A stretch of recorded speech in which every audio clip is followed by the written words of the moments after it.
Situasi terakhir yang terjadi adalah Bayazid terluka di kepala dan belum sadarkan diri.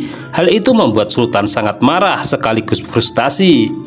Kemudian dipanggillah kedua istrinya karena dianggap telah lalai yang mengakibatkan peristiwa ini.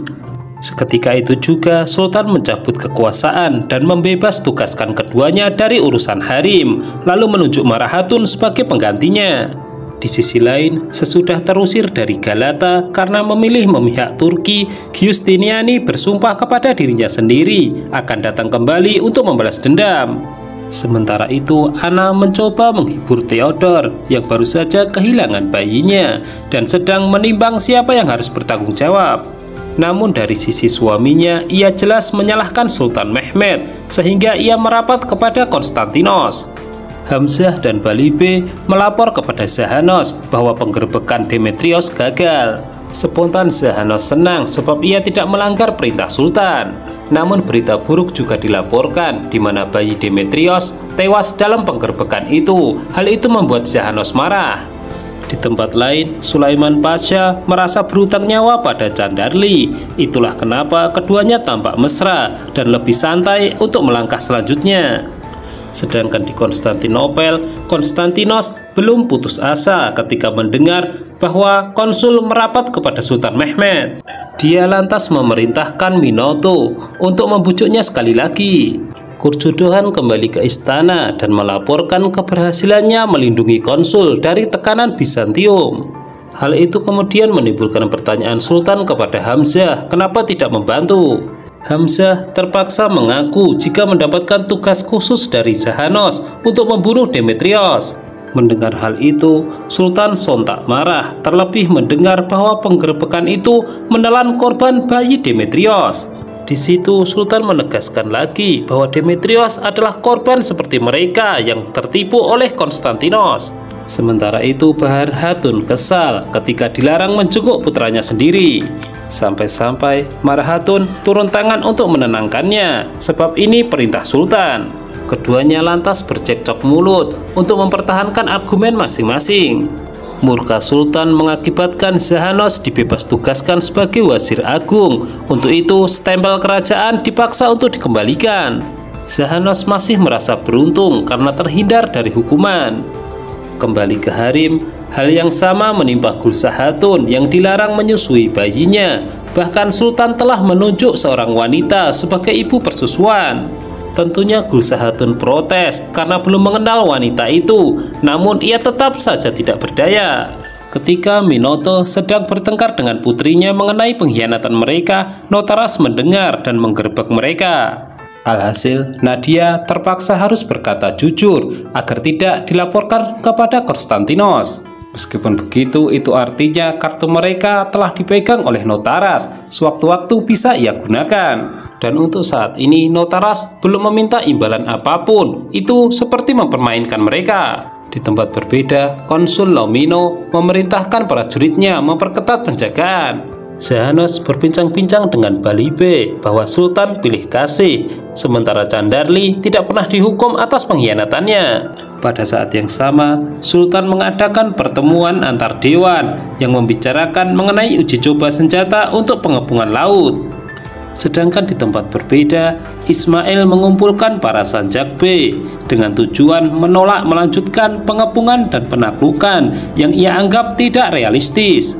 Belakangan diketahui Ismail ini merupakan orangnya Orhan yang ia sengaja tugaskan untuk memecah belah para Sanjak-bey. Sementara itu, Nadia berniat kabur dengan mengamankan perhiasan sebelum dia dan ayahnya dieksekusi Konstantinos. Namun ayahnya tahu. Dia lebih menyarankan agar mereka mendekati Giustinianus untuk alasan keamanan. Saat ini, Janisari mendapat tugas penting mengamankan Galata, dan Kurjudohan memilih salah satu prajurit terbaiknya. Hal itu pula sepertinya yang memicu perpecahan, karena prajurit yang lain juga menginginkan tugas itu demi reputasi. Anna menyuruh Theodor berhenti bersedih, serta menyuruhnya menata kehidupan yang baru. Ketika berjalan melewati lorong, Anna bertemu dengan Giustiniani. Dadanya berdebar kencang, itu menandakan ia sangat suka. Sementara itu, Bayazid telah sadar. Sultan sangat senang. Tidak lupa ia memberikan nasihat agar kedua saudara itu rukun dan selalu bersatu. Sultan memberikan contoh satu anak panah dan dua anak panah yang membuatnya berbeda kekuatan. Theodor mengajak suaminya untuk bersikap fair. Jika mereka memusuhi Mehmed, maka mereka juga harus memusuhi Konstantinos. Namun ternyata suaminya tidak sepakat dengannya. Ismail memulai misi jahatnya untuk menggembosi kekuatan Sultan Mehmed dalam penaklukan. Dan bukan itu saja, ia menyiapkan hadiah sebuah kaftan atau jubah yang nantinya akan ia bubui racun. Sementara itu, diam-diam Mustafa telah sadar dan dia mendengar percakapan anak buah Orhan mengenai Ismail yang akan meracuni Sultan. Lantas ia pun berpikir bagaimana menyampaikan pesan ini ke istana. Saat malam hari, Notaras dan Minoto mendatangi Galata untuk menemui istri konsul.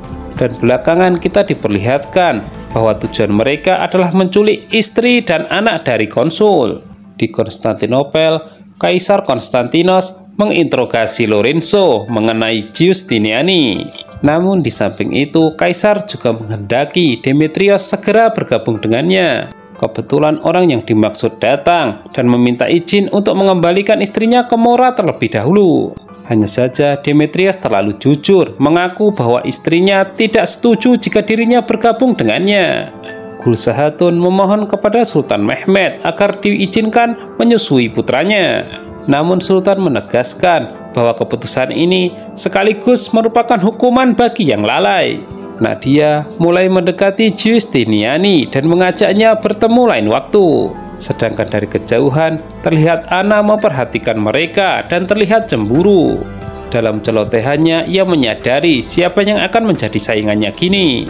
Ketika kembali ke kamarnya, Demetrios terkejut mendapati istrinya sudah tidak bernyawa. Dengan luka di pergelangan tangannya, ia menganggapnya bunuh diri.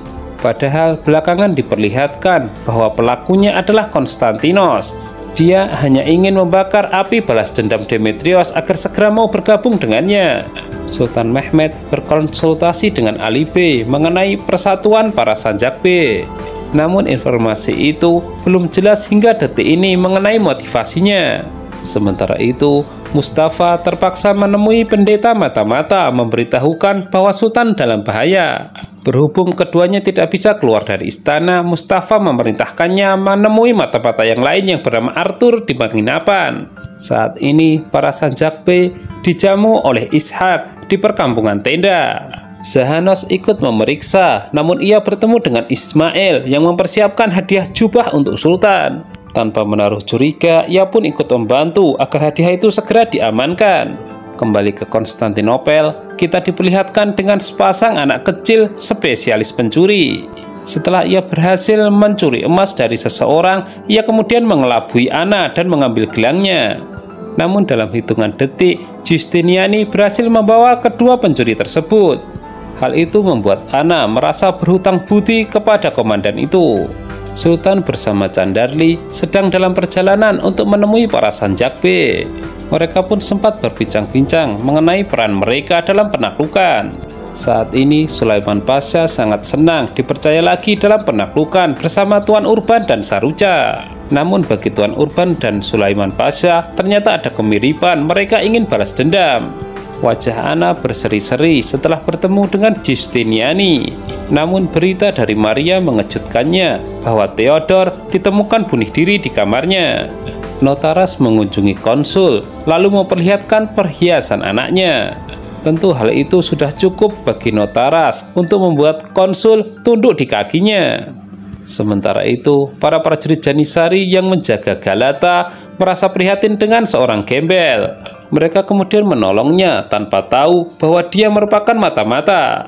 Sultan Mehmed dan Candarli berpikir positif bahwa persatuan para Sanjak B mempercepat pengepungan. Anak buah Ismail beralasan bahwa kaftan untuk Sultan lupa dipasang mutiara. Itulah kesempatannya untuk membubuhi racun. Di hadapan jasad sang istri, Demetrios didesak Konstantinos untuk ikut melindungi kota mereka. Sementara itu, Anna masih tidak percaya Theodor nekat bunuh diri. Ketika Nadia ingin membantu proses pemakaman, mereka justru bertemu dengan Giustiniani. Di situ Nadia menyadari komandan itu lebih condong kepada Anna. Pendeta mata-mata pergi ke penginapan dan bertemu dengan Arthur.